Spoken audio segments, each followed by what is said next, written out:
మనం రాష్ట్రంలో పరిపాలన పరిస్థితి ఒకసారి చూస్తే అమరావతి విషయమై ఇటీవల పార్లమెంటులో చట్టం చేసినారని చెప్పి పెద్ద ఎత్తున వీళ్ళందరూ వేడుకలు చేస్తూ ఉన్నారు. ఏపీ రీఆర్గనైజేషన్ యాక్ట్ అనేది 2013లో జరిగింది. దానికి చిన్న అమెండ్మెంట్ అంతే. సెక్షన్ 5(1)లో 10 సంవత్సరాల పాటు హైదరాబాద్ మనకు కామన్ క్యాపిటల్గా ఉంటుందని చెప్పారు. సెక్షన్ 5(2)లో 10 సంవత్సరాల తర్వాత ఆంధ్ర రాష్ట్రానికి ఇట్స్ ఓన్ క్యాపిటల్ ఉంటుంది అని చెప్పినారు. ఇది చట్టం 2013లో చెప్పింది. దీంట్లో ఇట్స్ ఓన్ క్యాపిటల్ అనే దాని పక్కన 2 అక్షరాలు రాపించినారు, అట్ అమరావతి అని. దానికి ఈ లోకేష్, చంద్రబాబు నాయుడు గారు ఎంత బిల్డప్ ఇస్తారంటే 2 అక్షరాలే. ఈ 2 అక్షరాలే అట్ అమరావతి అనే 2 అక్షరాలు ఆ చట్టంలో అమెండ్మెంట్ చేయించుకున్నారు. ఏపీ రీఆర్గనైజేషన్ యాక్ట్ 2013లో ఏదైతే పాస్ అయిందో అది మొన్న 2026లో దానికి చిన్న మార్పు, అట్ అమరావతి అనే 2 అక్షరాలు మాత్రమే యాడ్ చేసి ఆ చట్టానికి ఎంత బిల్డప్ 4-5 రోజులుగా ఇస్తున్నారో మనం చూస్తున్నాం. లోకేష్ ఏమో రాజ్యసభలో దండం పెట్టడము, చంద్రబాబు నాయుడు ఏమో కింద సాష్టాంగ నమస్కారం పెట్టడము, వీళ్ళ పబ్లిసిటీ చూసి నిజంగా ఎగుటు పుట్టే కార్యక్రమం జరుగుతూ ఉంది.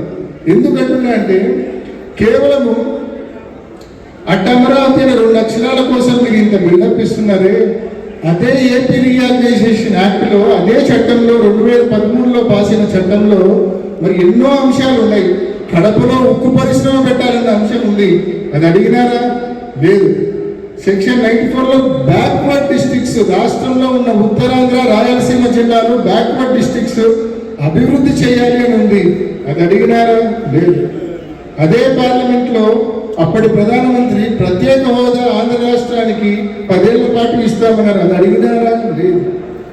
ఇవేం అడగల. కేవలం 2 అక్షరాలు ఆ చట్టంలో యాడ్ చేయించుకునేందుకు ఇంత బిల్డప్ చంద్రబాబు నాయుడు గారు, లోకేష్ గారు, వాళ్ళ పార్టీ మొత్తం.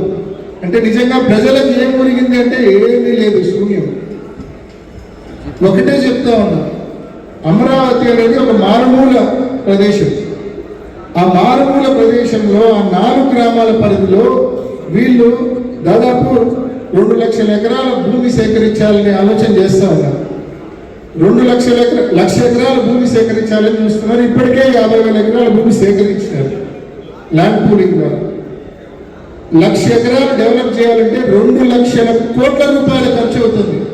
అక్షరాల 2 లక్షల కోట్ల రూపాయలు ఖర్చు అవుతుంది 1,00,000 ఎకరాల భూమి డెవలప్ చేయాలంటే. మరి వాస్తవంగా సాధ్యమా? అంత డబ్బు మన దగ్గర ఎక్కడుంది? మొత్తం రాష్ట్రంలో ఉన్న ప్రజలందరి మీద, 175 నియోజకవర్గాల్లోని ప్రజలందరి మీద నువ్వు 1,000 కోట్లు, లక్షల కోట్లు అప్పులు చేసి ఆ 4 గ్రామాల పరిధిలో రోడ్లు, డ్రైనేజీలు, బిల్డింగ్లు, ఎలక్ట్రికల్ కనెక్షన్లు ఇస్తున్నావు. ఇది భావ్యమేనా? ఇది సబబేనా? ప్రతి ఒక్కరు ఆలోచించండి. మనందరి మీద రాష్ట్ర వ్యాప్తంగా 175 నియోజకవర్గాల్లోని ప్రజానీకం మీద 1,000 కోట్లు, లక్షల కోట్లు మనందరి నెత్తి మీద అప్పు చేసి ఈ ప్రభుత్వం ఆ 4 గ్రామాల పరిధిలో లక్షల కోట్ల రూపాయలు పెట్టుబడి పెడతా ఉంది.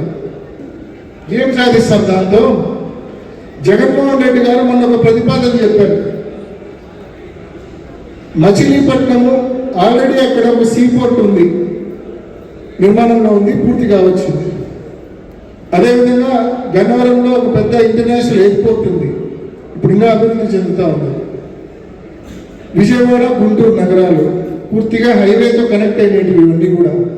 నేషనల్ హైవే ఉంది, ఒక పెద్ద ఇంటర్నేషనల్ ఎయిర్పోర్ట్ ఉంది, సీపోర్ట్ ఉంది. ఇదంతా ఒక క్లస్టర్గా ఫామ్ చేసి మావిగంగా నామకరణం, మావిగం కాకుండా ఇంకే పేరైనా పెట్టుకోండి, అది మీ ఇష్టం, పేరు ఏదైనా పెట్టుకోండి. ఒక క్లస్టర్గా ఫామ్ చేసి మనం 2 లక్షల కోట్ల అవసరంలా 20,000 కోట్ల రూపాయలు పెడితే చాలు.